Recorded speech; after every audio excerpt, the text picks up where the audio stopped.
नमस्कार, स्वागत है आपका हमारे YouTube channel learn English with Puneet पे। और जैसा कि पता है, हमने अभी तक 2 क्लासेस ले रखे हैं और ये जो क्लासेस हम अभी बेसिक के चल रहे हैं। इंग्लिश ग्रामर के बेसिक्स क्या क्या हैं, फंडामेंटल क्या क्या है, जिसको आगे के लेसन समझने के लिए जो काफ़ी हेल्पफुल होगा।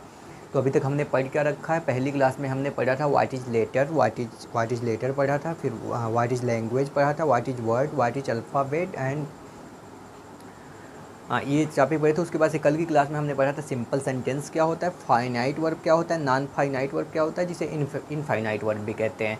तो आज की क्लास हम उसके आगे पढ़ते हैं। आज की जो क्लास है हमारी वो क्लाज के बारे में है। क्लाज जानना बेहद ज़रूरी है, क्योंकि हम तो सिंपल सेंटेंस जान चुके हैं। उसके बाद से हमें जानना है कंपाउंड सेंटेंस क्या होता है और कम्प्लेक्स सेंटेंस क्या होता है। इसको जानने के लिए हमें क्लाज क्या होता है ये जानना बेहद ज़रूरी है। जब तक हम क्लाज नहीं समझेंगे तब तक हम आगे का लेसन नहीं समझ पाएंगे। तो आइए हम स्टार्ट करते हैं क्लास से। क्लाज क्लाज क्या होता है? A group of words that has its own subject and predicate and is a part of sentence is called a clause. A group of words, शब्दों का वह समूह, that has its own subject, जिसका अपना खुद का सब्जेक्ट हो, and predicate और predicate हो, and is a part of a sentence और वो एक किसी सेंटेंस का पार्ट हो, इज कॉल्ड क्लाज, उसे हम क्लाज कहते हैं। क्लाज का मतलब होता है वाक्यांश या उपवाक्य। वाक्यांश का मतलब किसी वाक्य का एक अंश, पूरा वाक्य उसका कुछ अंश होगा जिसे हम वाक्यांश कहेंगे, मतलब क्लाज। क्लाज का मैंने क्या कहा कि एक पूरा सेंटेंस हो, उस सेंटेंस का कुछ हिस्सा जो उस सेंटेंस का पार्ट हो और उसका अपना सब्जेक्ट हो और प्रेडिकेट हो और सेंटेंस का पार्ट हो, उसे हम क्लाज कहते हैं। इसका हम एग्जाम्पल से बेहतर तरीके से समझेंगे। कहीं कहीं इसका एक डिफिनीसन कुछ और भी देखने को मिलता है, वो भी डिफिनीसन हम देख सकते हैं। A clause is a group of word that has a subject and predicate, मतलब क्लाज ऐसे शब्दों का समूह होता है जिसके अपना सब्जेक्ट और प्रेडिकेट होता है। तो हम बात करते हैं, ये बेसिकली जो होता है ये प्रिंसिपल क्लाज के लिए डिफिनीसन होता है, प्रिंसिपल क्लाज के लिए। और ये जो डिफिनीसन होता है सबऑर्डिनेट और कोऑर्डिनेट क्लाज के लिए हो जाता है। तो ये दोनों, अगर क्लाज का हम डिफिनीसन कहते हैं, एक बार दोनों डिफिनीसन से मिलकर क्लाज का एक संपूर्ण डिफिनीसन बनता है। तो अब हम बात करते हैं कि क्लाज को समझने के लिए हम कुछ एग्जाम्पल देखते हैं। पहले तो हम इस डिफिनीसन को पढ़ते हैं जो कह रहा है कि वाक्यों का अंश होता है, उसका अपना सब्जेक्ट हो, प्रेडिकेट हो। इससे पहले हम ये चीज़ जान जाते हैं सब्जेक्ट और प्रेडिकेट क्या होता है। जैसे यहाँ लिखा है, I bought a new mobile phone, मैंने एक नया मोबाइल फ़ोन ख़रीदा था। ठीक है, इसमें जो डूअर होता है, खरीदने का काम कौन कर रहा है, जो खरीदने का काम करता है उसे हम डूअर कहते हैं और डूअर को ही हम सब्जेक्ट कहते हैं। तो आई जो है वो सब्जेक्ट है, खरीदने का काम सब्जेक्ट कर रहा है। और यहाँ से यहाँ तक जो है bought a new mobile phone, bought a new mobile phone, नया मोबाइल फ़ोन कौन खरीदा? आई खरीदा। तो जो डूअर होता है वो आगे का काम करता है, और जो आगे की जितनी भी चीज़ें हैं वो जिसके बारे में बताती हैं, जिससे रिलेटेड होती हैं, वो प्रेडिकेट होती हैं। तो ये सारी बातें इससे रिलेटेड हैं, तो ये सब्जेक्ट है और बाकी का जो बचा ये प्रेडिकेट है, क्योंकि जो डूअर है वो इस काम को कर रहा है और ये काम सारा इससे रिलेटेड है। तो सब्जेक्ट डूअर होता है और प्रेडिकेट वो होता है जो डूअर के बारे में बताता है। अब हम बात करते हैं यहाँ से, I bought a new mobile phone but it was not working properly, हमने एक नया मोबाइल फ़ोन ख़रीदा लेकिन वह अच्छे से काम नहीं कर रहा है। जैसे हमने कोई फ़ोन लाया, नया फ़ोन ख़रीद लिया, फिर हमने उसको खोला और देखा उसमें कहीं उसका डिस्प्ले डैमेज है या कुछ उसके मदरबोर्ड वगैरह में दिक्कत है, तो नहीं चल रहा है। तो अब इसमें हम क्या देखते हैं, हम ये समझते हैं group of word that has its own subject, इस पार्ट को हम देखते हैं, but it was not working properly. अगर हम केवल इतने चीज़ को देखें, I bought a new mobile phone, मैंने एक नया फ़ोन ख़रीदा, ठीक है, लेकिन इसी के बारे में ये एडिशनल जानकारी दे रहा है, but it was not working properly. अब हम बात करते हैं, ये जो इट है ये फ़ोन को कर रहा है डिफ़ाइन, इट मोबाइल फ़ोन की तो बात कर रहा है, तो ये तो सब्जेक्ट है, सब्जेक्ट है, इसका सब्जेक्ट है। और ये पूरा जो है वाज नॉट वर्किंग प्रॉपरली, वो सब्जेक्ट के बारे में ही तो बात कर रहा है, जो मोबाइल है वो वही तो अच्छे से काम नहीं कर रहा है, तो ये प्रेडिकेट है। तो हमने क्या कहा, अ group of word that has its own subject, subject हो गया, एंड प्रेडिकेट, प्रेडिकेट हो गया, and is a part of a sentence, और ये पूरा सेंटेंस है इसका एक पार्ट हो गया। पूरा सेंटेंस, सब्जेक्ट, प्रेडिकेट और उसका पार्ट। तो ये हो गया क्लाज, क्योंकि इसका सब्जेक्ट है, इसका प्रेडिकेट है और इसका पार्ट है, तो ये क्लाज हो गया। तो I bought a new mobile phone but it was not working properly. तो इस तरह से पूरा क्लाज का जो डिफिनीसन है वो यहाँ से क्लियर हो जाता है कि ये सब्जेक्ट मतलब किसी भी वाक्य का वह वाक्यांश, वह हिस्सा जिसका अपना सब्जेक्ट हो और प्रेडिकेट हो, उसे हम क्या कहते हैं, क्लाज कहते हैं। ऊपर का हम एग्जाम्पल देखते हैं, I bought a new mobile phone, मैंने एक मोबाइल फ़ोन ख़रीदा, इसे हम जनरली प्रिंसिपल क्लाज कहते हैं। प्रिंसिपल क्लाज क्या कहते हैं, क्या होता है, ये हम आगे की क्लास में जानेंगे।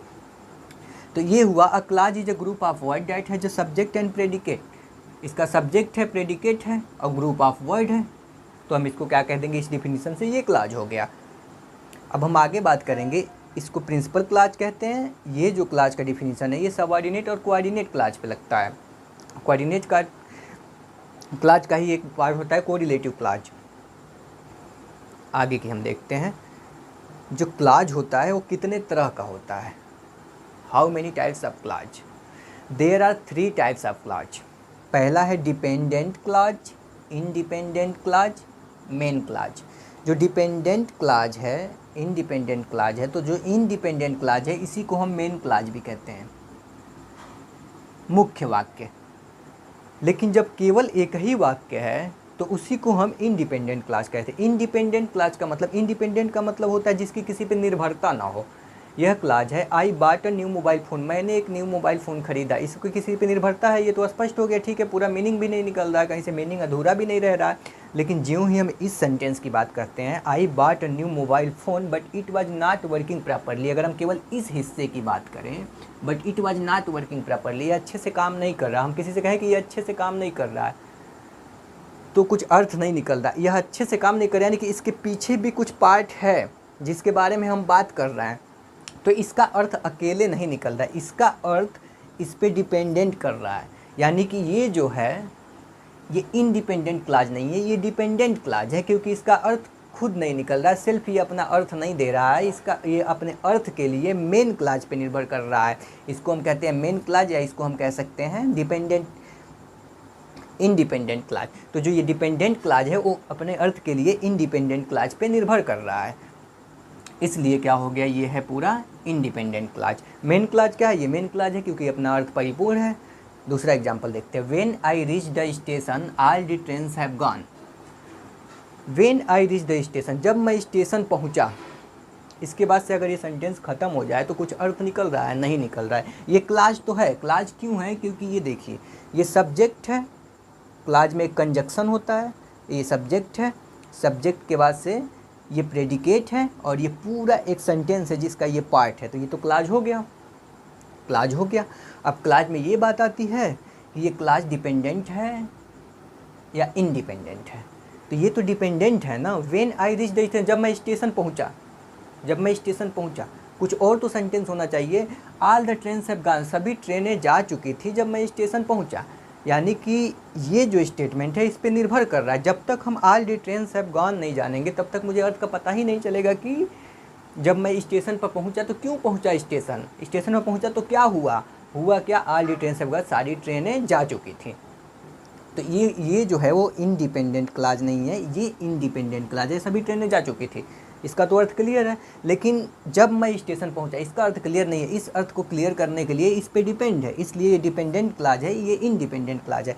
इसी को हम एक तरह से और लिखते हैं, जैसे जब हमने लिखा when I reach the station तो एक कॉमा लगाया, फिर लिखा all the trains have gone. लेकिन अगर हम इसको पहले लिखें all the trains have gone और when I reach the station, तो यहाँ कॉमा नहीं लगेगा, यहाँ मेन कंजक्शन बन जाएगा और उसके बाद से ये ऐसे लिख देंगे।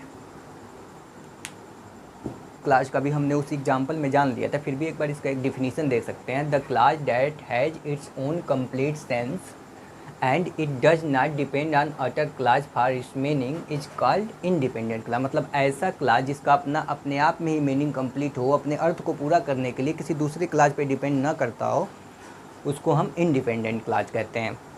जैसे he bought a new car, वह एक नया कार खरीदा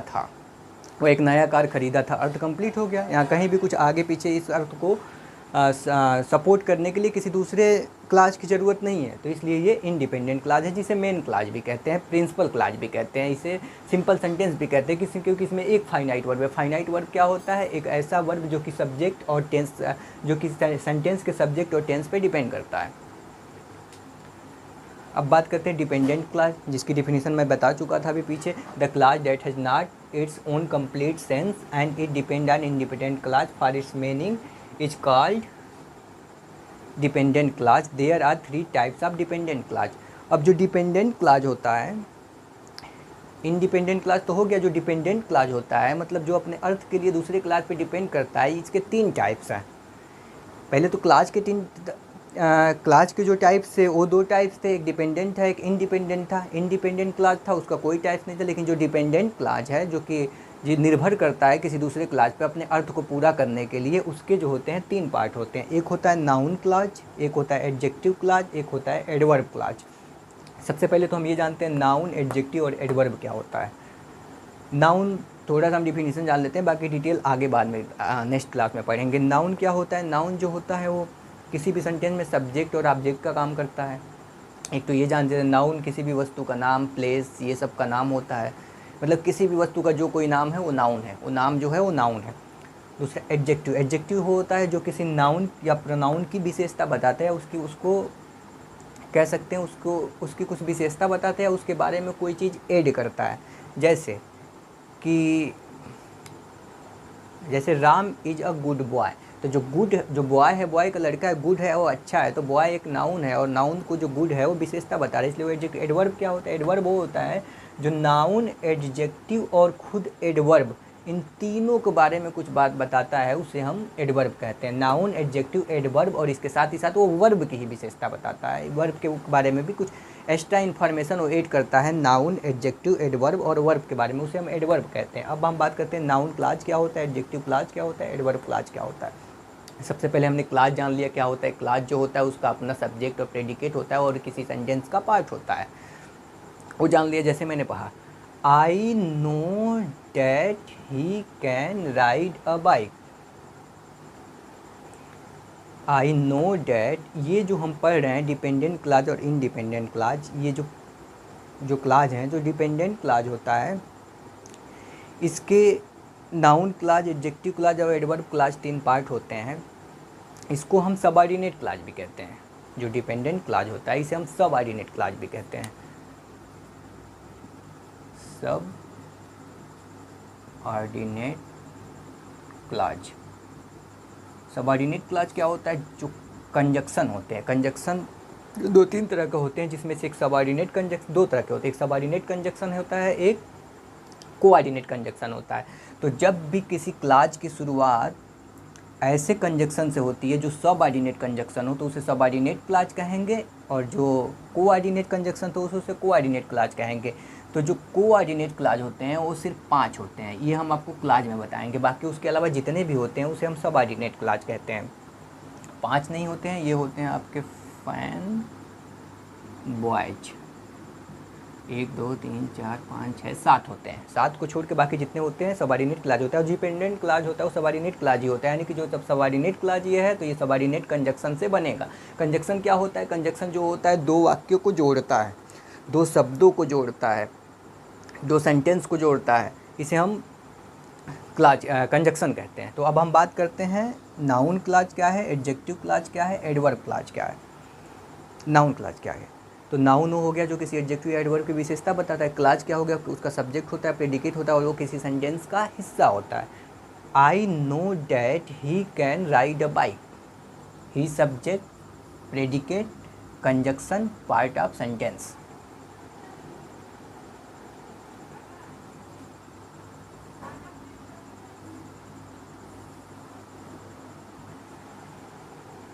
I know that he can ride a bike. यहाँ जो ये क्लास तो हो गया, ये क्लास क्यों है? क्योंकि इसका सब्जेक्ट है, प्रेडिकेट है, और ये पूरा पार्ट ऑफ सेंटेंस है। लेकिन आई नो ये हो गया subject. I know that he ride a bike, तो ये आई के बारे में पूरा बता रहा है कि वो बाइक चलाना जानता है।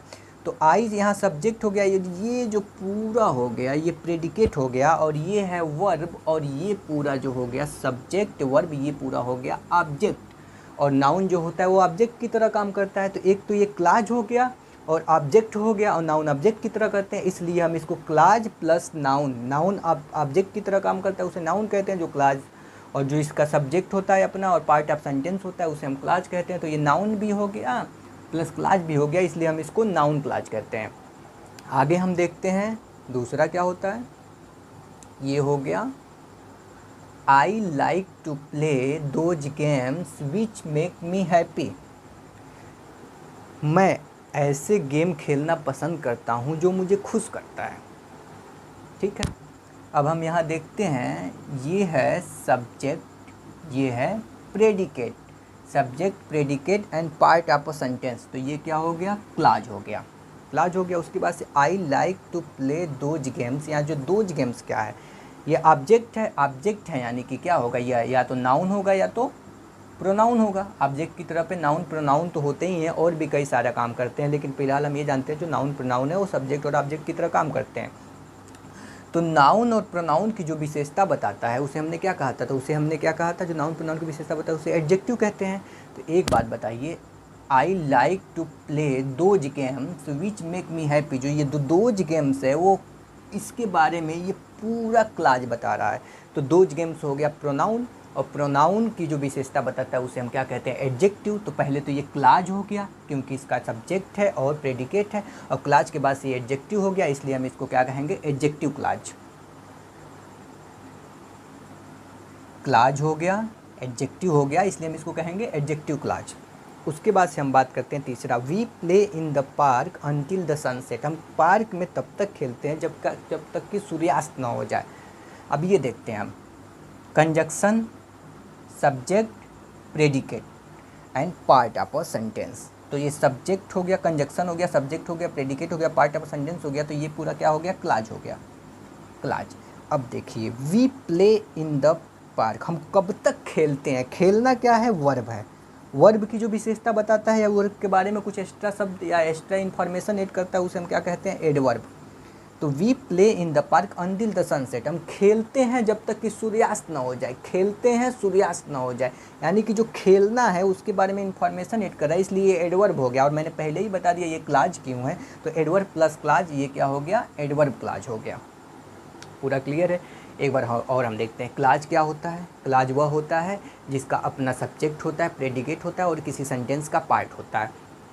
जैसे I know that he can ride a bike, इसका सब्जेक्ट ये है, प्रेडिकेट ये है, सब्जेक्ट क्या होता है, डूअर होता है जो काम करता है, और जो उसके बारे में जो आगे एक्स्ट्रा इन्फॉर्मेशन होती है, he can ride a bike, can ride a bike, ये ही के बारे में बता रहे हैं, वो प्रेडिकेट होता है। तो सब्जेक्ट प्रेडिकेट हो गया, उसके बाद से ये पूरा एक सेंटेंस है, I know the he can ride a bike यहाँ तक, और इसका ये पार्ट हो गया, इसलिए क्या हो गया, ये क्लाज हो गया। उसके बाद से हम बात क्या करते हैं, इंडिपेंडेंट क्लाज क्या होता है, डिपेंडेंट क्लाज क्या होता है। डिपेंडेंट क्लाज जो अपने अर्थ के लिए दूसरे क्लाज पे डिपेंड करता हो, और जिस पे डिपेंड करता है उसे हम प्रिंसिपल क्लाज कहते हैं, या मेन क्लाज कहते हैं, या आप उसको इंडिपेंडेंट क्लाज कहते हैं। उसके बाद से हमने क्या पढ़ा कि डिपेंडेंट क्लाज क्या होता है, जो अर्थ के लिए डिपेंड करता हो।